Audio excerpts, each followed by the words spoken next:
I'm ready. All right, let me hit the record button and we'll... You're on. Okay. Well, it's good to see you and meet those of you who I don't know. I'm Gayle Kimball, and since 2005, I've been wandering around the world on a project to discover a global youth community. So this is work for a draft of a book called Awesome: How Global Youth Are Transforming Our Future. So you can imagine I've had some really good adventures, like arriving in the Cairo airport in the midst of the uprisings, and the woman who's supposed to pick me up didn't. And I don't speak Arab, I was by myself. Lots of adventures I could tell you later.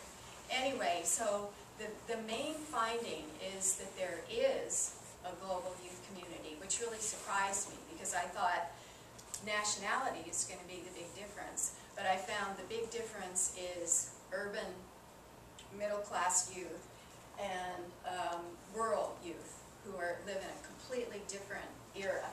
So the questions we're going to look at: is there a global youth community? Yes. What characterizes this global community? The urban middle-class youth are connected by their information system. What concerns them? How is this community of youthful change makers different from the 1960s activists? How will they change our future? So, okay. Their global culture. And we talked about this briefly, and the closest was yours. He's from Brazil. He's from Rio, college student there. And I wanted to start with this because he could be a young person in any urban city around the world, right? The clothes, the paraphernalia. So this community is characterized by their common music, hip-hop, slang, clothing styles, as Zhao illustrated in the previous slide. And Maham is a 13-year-old Pakistani girl, and she told me if youth meet from 10 different countries with different religions and backgrounds, they'll have ideas in common. Now that globalization is common and cultural boundaries are reducing, the habits include image consciousness, being tech savvy, living life for today, ignoring consequences of their actions, and being reactive.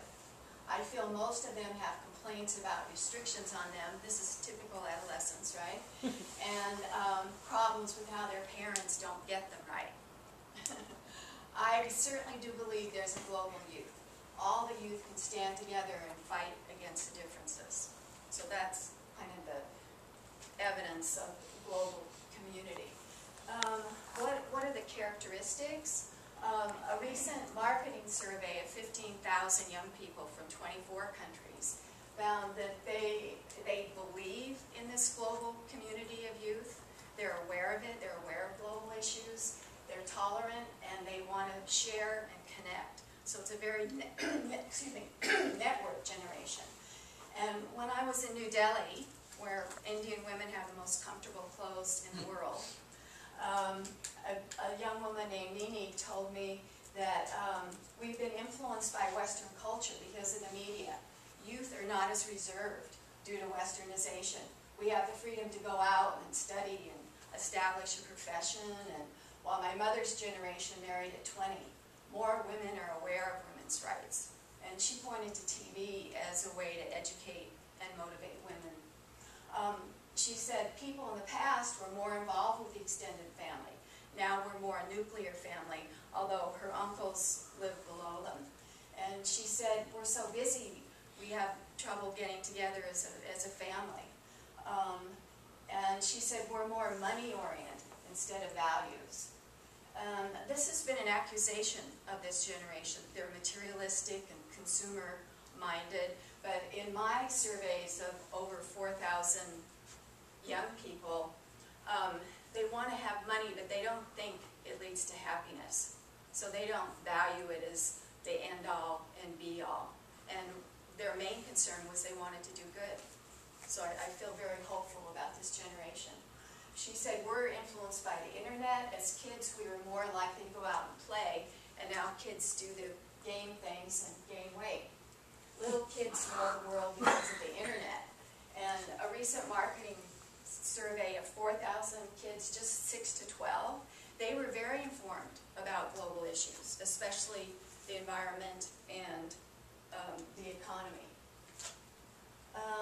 I love this picture. This was a woman that I talked with in Asan, Egypt. And you can see what her dress is, a sexy dress, Viral Girl products, and she got 3 layers of hijab to cover up her hair. So some people have talked about the global youth culture as a hybrid. So there's a keeping of the traditions from the past, but the influence of the West, as Nini talked about. And I love this picture because his jacket says future. So obviously young people are our future.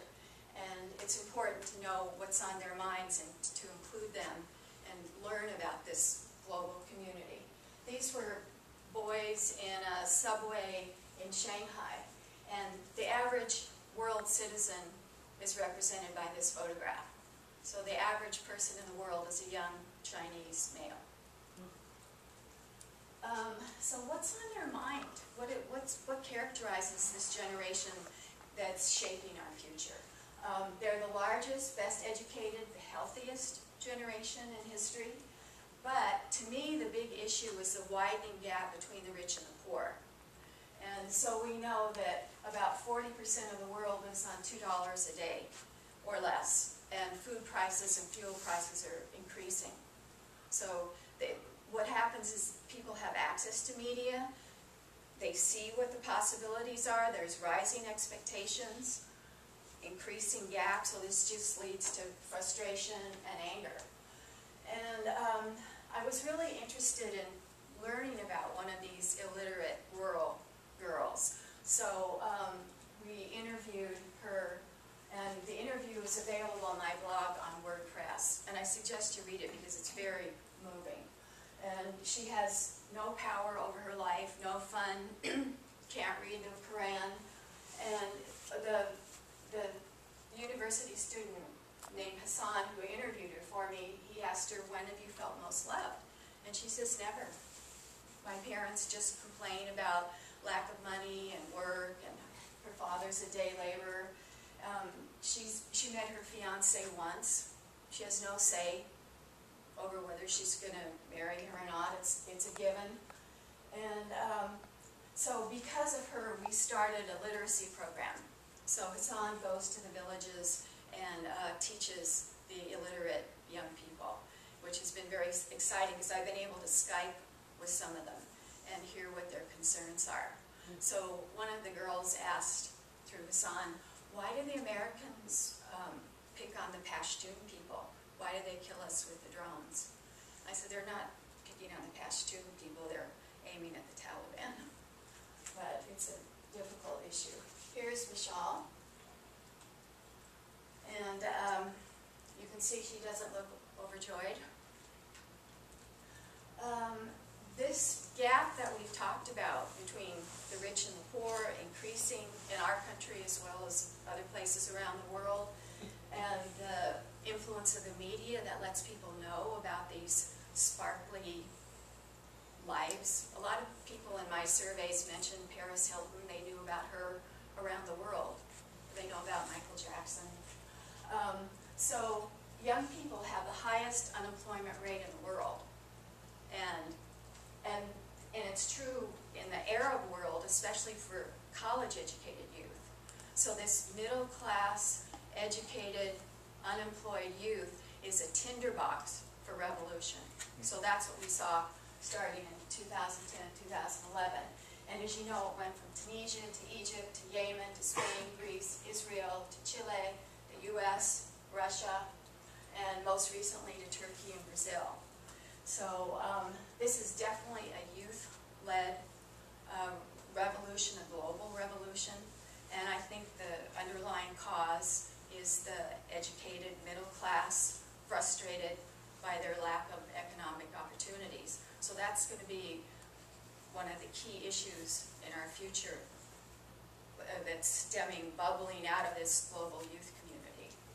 And what's interesting to me is more and more really young kids are starting reform, like environmental measures. And you've probably heard of Malala, the Pakistani girl who took on the Taliban starting when she was 12. These guys, I adore them. I got to talk to them in Tahrir Square in Egypt in 2011. I was so excited. My little video camera's going like this when I'm interviewing them. But they're petroleum engineering students and business major who calls himself a socialist. So they were in and out of Tahrir School and Tahrir Square and back and forth to school and classes. And they said that before that life was miserable. People had no hope. And people didn't say anything because they were so afraid of the security police. And so they got hope. And their revolution, they said, was leaderless. And Tunisia, they said, was a leader that inspired them. So how are they different from the 60s activists? They really value horizontal leadership and not hierarchies. They're really egalitarian. For example, when Stokely Carmichael in '64 was asked, what's the position of women in SNCC, he said, prone. There's no leader today who would make that kind of comment about women, at least publicly. So they're much more egalitarian. And then the bottom line, of course, is the environment. And kids that I talk to in rural areas don't know about global warming. They never heard of the concept, but they do very little to pollute. So the problem is, those of us who are urban haven't really gotten that our lifestyles need to change. So the Dalai Lama said the world will be saved by Western women, but I would change that to the global youth community because of their access to information and their ability to quickly organize large groups of peers. Okay, you're a little bit over. Okay. So, off the record, if any of this interests you, I have a draft of the book, and I'd be glad to email you chapters to critique and add to.